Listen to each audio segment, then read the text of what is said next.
Daily నా కోడలికి checkup చేసి వెళ్ళండి అంటూ డాక్టర్ని తీసుకొచ్చిన రామరాజు బయటపడ్డ నిజం. మరి ఇదంతా ఎలా జరగబోతుందో తెలుసుకోవాలనుకుంటే వీడియోని అయితే చివరి వరకు మిస్ కాకుండా చూసేయండి. మా వీడియో నచ్చితే లైక్ చేయడం మాత్రం మర్చిపోకండి.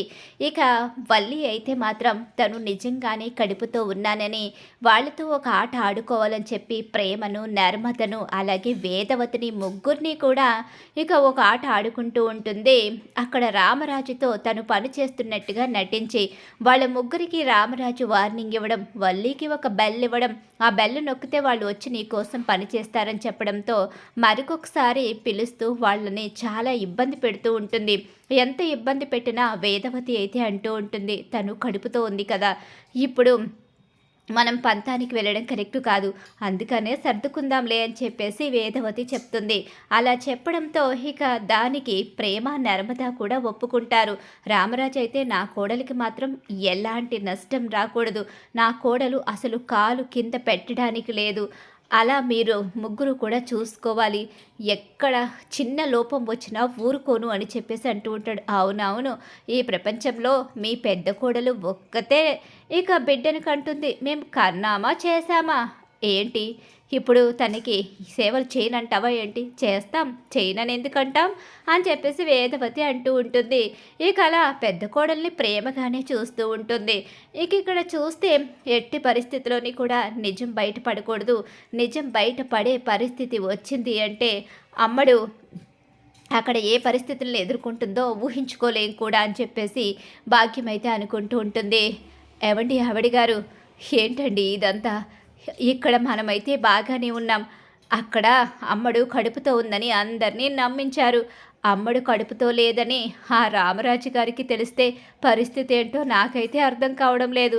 నిజాన్ని ఒప్పుకుని కాళ్ళ మీద పడదామంటే ఒప్పుకోకుండా నన్ను అక్కడి నుంచి తీసుకొచ్చేశారు. నాకైతే చాలా భయమేస్తుంది.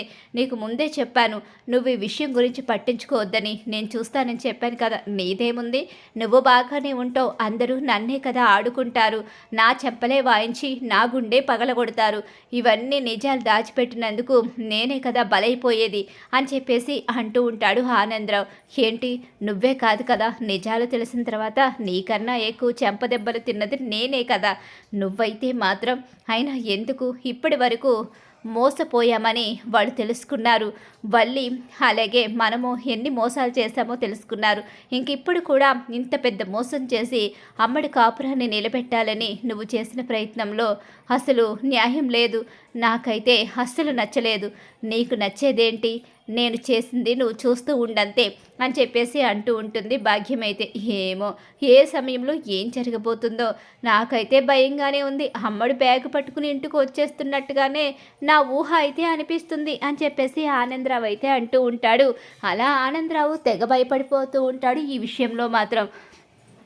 ఇక ఇక్కడ చూస్తే డాక్టరు దారిలో కనిపిస్తాడు రామరాజ్కి డాక్టర్ కనిపించేసరికి, ఏంటి రామరాజు గారు ఎలా ఉన్నారు ఏంటి అని చెప్పేసి అడుగుతుండగానే, బాగానే ఉన్నాను, మీకు ఒక విషయం చెప్పడం మర్చిపోయాను, మా పెద్ద కోడలు ప్రెగ్నెంట్ అయ్యింది, తను ఒక బేబీకి జన్మనివ్వబోతుంది, చాలా సంతోషమండి, మరి ఎక్కడ చెకప్ చేయించారు, అదేదో హాస్పిటల్ అని చెప్పారు, సరే నేను కూడా ఒక లేడీ డాక్టర్ని మీ ఇంటికి పంపిస్తాను, మంచి పని చేస్తారు, పంపించండి, డైలీ నా కోడలికి చెకప్ చేసి ఇక నా కోడలు కడుపులో ఉన్న బిడ్డ ఇద్దరు క్షేమంగా ఉండేలా చూడండి, సరే సాయంత్రం నేను ఇంటికి వెళ్ళాక పంపించండి అని చెప్పేసి అక్కడి నుంచి రామరాజు వెళ్ళిపోతాడు.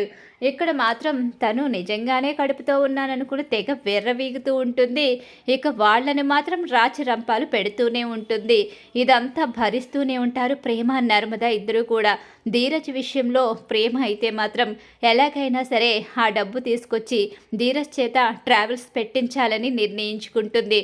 2 లక్షల కోసం నా అందరి ముందు తలదించుకునే పరిస్థితి వచ్చి నా భర్త ఎంతగానో బాధపడ్డాడు, అందుకనే ధీరజ్ చేత నేను ట్రావెల్స్ పెట్టిస్తాను, ఆ డబ్బు ఎలాగైనా సరే తీసుకొచ్చిస్తాను, ధీరజ్కి మాటిచ్చినట్టుగానే ఆ 2 లక్షలు నేనే తీసుకొచ్చిస్తాను అని చెప్పేసి అనుకుంటూ ఉంటుంది.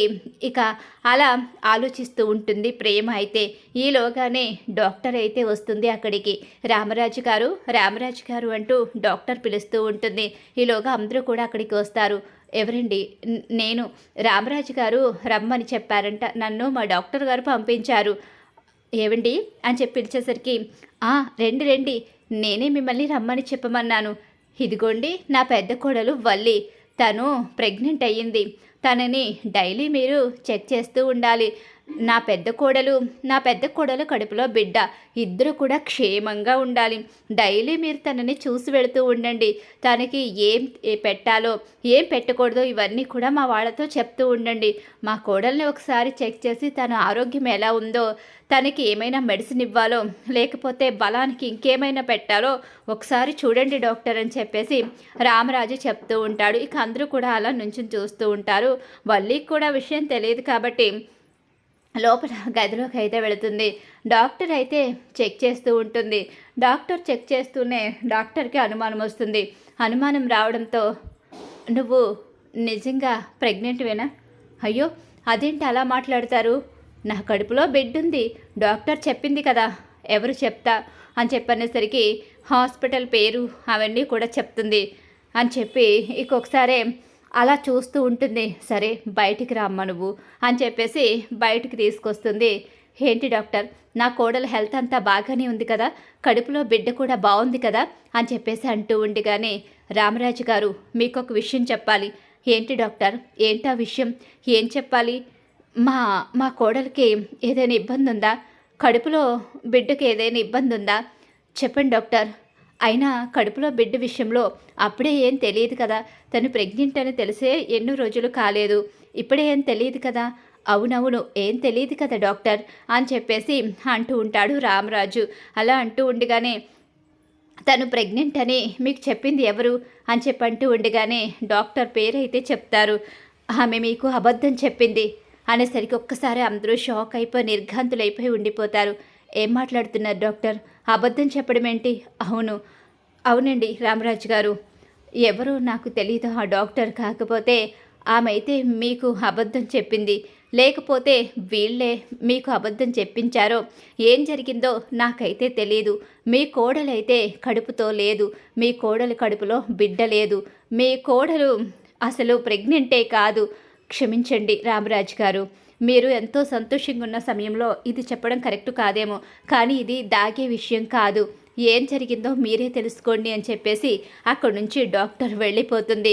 దెబ్బకి చందు షాక్ అయిపోతాడు. రామరాజుకి పెద్ద షాక్ ఎదురవుతుంది. ఏంటమ్మా వల్లి ఇదంతా? డాక్టర్ ఏంటి కడుపే లేదంటున్నారు, ఇంకో డాక్టర్ దగ్గరికి తీసుకువెళ్తాను పదా అని చెప్పేసి అంటూ ఉండగానే, అవసరం లేదు నాన్న అని చెప్పి చందు అంటూ ఉంటాడు. ఏంట్రా అలా మాట్లాడుతున్నావు? ఈవిడ ఏదో తప్పుగా చూసినట్టుంది, ఇంకో డాక్టర్ దగ్గరికి తీసుకువెళదాం. లేదు, వీళ్ళు మళ్ళీ మోసం చేశారు. మళ్ళీ మోసం చేయడం ఏంట్రా? అవును, వీళ్ళ కుటుంబానికి మోసం చేయడం వెన్నతో పెట్టిన విద్య. వీళ్ళు మోసాలు చేసే వల్లిని నాకిచ్చి కట్టబెట్టారు. వల్లి కుటుంబానికి మోసాలు చేయడం అలవాటు, మన జీవితాలతో ఆడుకోవడం అలవాటు. వల్లిని తన పుట్టింట్లో వదిలేశానని చెప్పేసి వాళ్ళమ్మ ఈ డ్రామానంతా ఆడించి డాక్టర్ చేత అబద్ధం చెప్పించి ఇక్కడ దాకా వల్లిని పంపించిందని అర్థమవుతుంది. మీరు ఎన్ని హాస్పిటల్స్ తిరిగినా సరే వల్లి కడుపులో బిడ్డ లేదనే చెప్తారని చెప్పేసి వల్లి కుటుంబం చేసిన మోసాన్ని మొత్తం బయట పెట్టేస్తాడు. ఇక చందు అయితే రామరాజు ముందు వల్లికి చాలా పెద్ద షాక్ ఎదురైపోతుంది. నిజాలు బయట పడిపోవడమే కాదు, తను ప్రెగ్నెంట్ కాదనే విషయం కూడా తెలిసిపోవడంతో తను ప్రెగ్నెంట్ అనుకుని ఎంతగానో మురిసిపోతున్న వల్లి షాక్ అయిపోయి ఉండిపోతుంది. లేదు, నాకేం తెలియదు, మా అమ్మ ఏం చేసిందో నాకు తెలియదు, నేనైతే నిజంగానే కడుపుతో ఉన్నాను అనుకున్నాను బా అని చెప్పేసి అంటూ ఉండగా, నోరుమి, నువ్వు మీ అమ్మ మీ నాన్న కలిసి అందరినీ మోసాలు చేస్తారు, నువ్వు నా దగ్గర చెప్తావా? ఇంకెప్పుడు నీ మొహం నాకు జీవితంలో చూపించకు, ఇంకెప్పుడు కూడా ఈ ఇంటి గడప తొక్కకు. నువ్వు నిజంగా కడుపుతో ఉన్నావని తెలిసినా కూడా నేను నీ ఇంటి గడప తొక్కను అని చెప్పేసి చందు చెప్తూ ఉంటే, చందుని మోసం చేసిన ఆ కుటుంబం మీద కోపంతో రగిలిపోతాడు. ఎందుకంటే చందు అమాయకుడు, తను ఏరికోరి తెచ్చిన అమ్మాయి వల్లి ఇంతగా మోసం చేసింది ఆ కుటుంబాన్ని. పైగా భాగ్యం అలాగే ఆనందరావు కూడా ఇక చందు విషయంలో మోసం చేశారని తెలుసుకునేసరికి ఇక రామరాజుకి అయితే చాలా పెద్ద షాక్ ఎదురవుతుంది. ఇక్కడి నుంచి బయటకు వెళ్ళిపో అని చెప్పేసి ఒక్క కేక వేస్తాడంతే రామరాజు వల్లిని. దెబ్బకు వణికిపోతూ ఉంటుంది వల్లి. అలా ఊహించని షాక్ అయితే ఎదురవుతుంది. నిజమైతే బయటపడిపోతుంది. మరి ఖచ్చితంగా రాబోయే కథలు ఇలా అయితే జరిగిపోతుంది. ఇలానే జరగాలని మీరు కోరుకుంటున్నారా? అయితే వీడియోని తప్పకుండా లైక్ చేసేయండి.